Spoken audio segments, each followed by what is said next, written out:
xam nga parce que sunu borom dafay wax waxin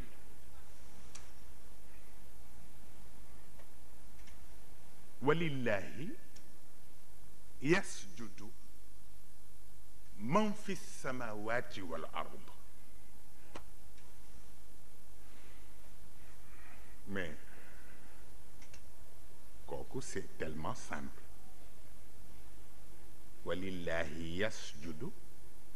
man fi samawati wal ard c'est tellement simple moo tax nit bu ñu ko bàkkee ni du tarde julli boobu du tagg nit ki ñu bàkkee ni du tarde julli boobu du tagg xam nga lu tax wa najm wa shajar sax yasjudaani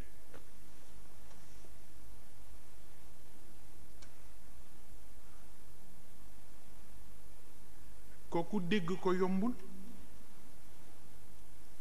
wa najm wa shajar yasjudaani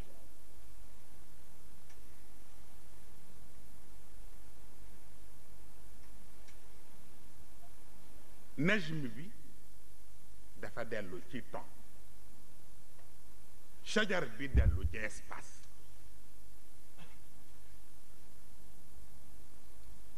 moo tax boo jëlul ci boobu profondeur am na lu dul servir te mooy yow mi ci jàkk ji ñëw di julli bi ngay julli si basan gi nga lal di julli fekkoon nga ko muy sujjóot ndax wa shajar ja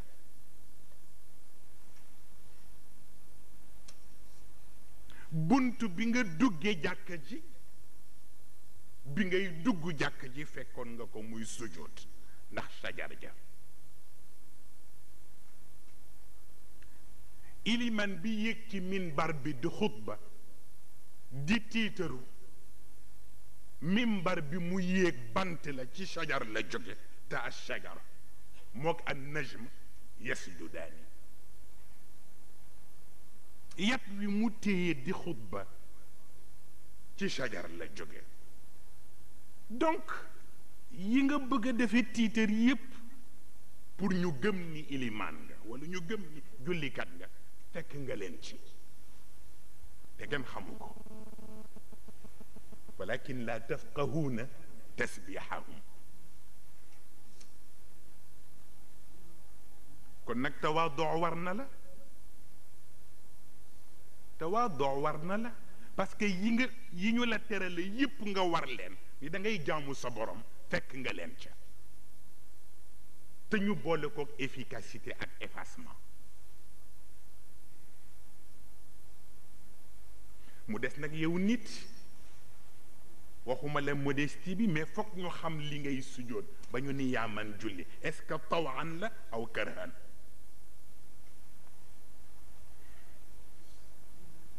walillahi yasjudu man fi samawati wal ard tawan sans calcul aw karhan ñu def ko ak calcul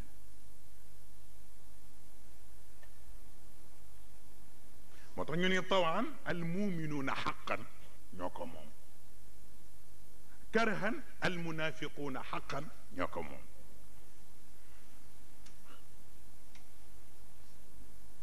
xam nga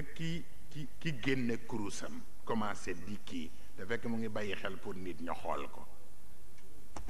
yurauna nnaas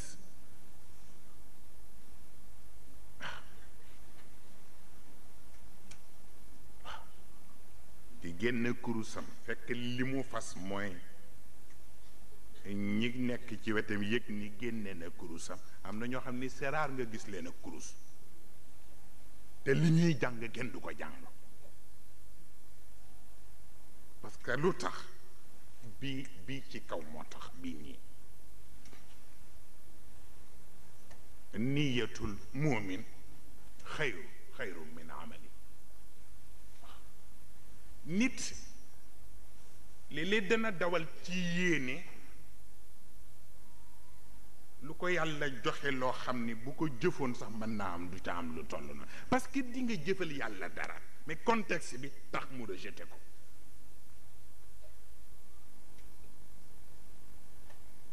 contexte bi tax mu rejeté ko moo tax yàlla boo koy defal baatu tawaan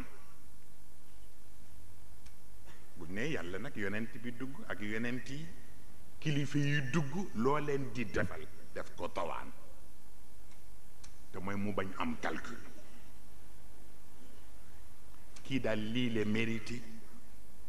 nangu naa ko def naa ko jeex na mais kërhan bi nag mooy lu ma ci am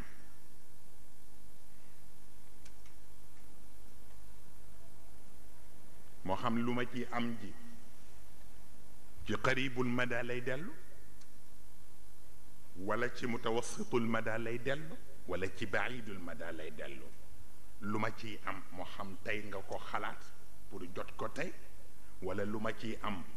ndax pour ëllëg suba la wala lu ma ciy am mooy ëllëg si biir lu ma ci mën a jëlee moo tax boo ko defee it yàlla daf koy jàppe ni karahan la parce que yaa ngi calculer waaw looloo tax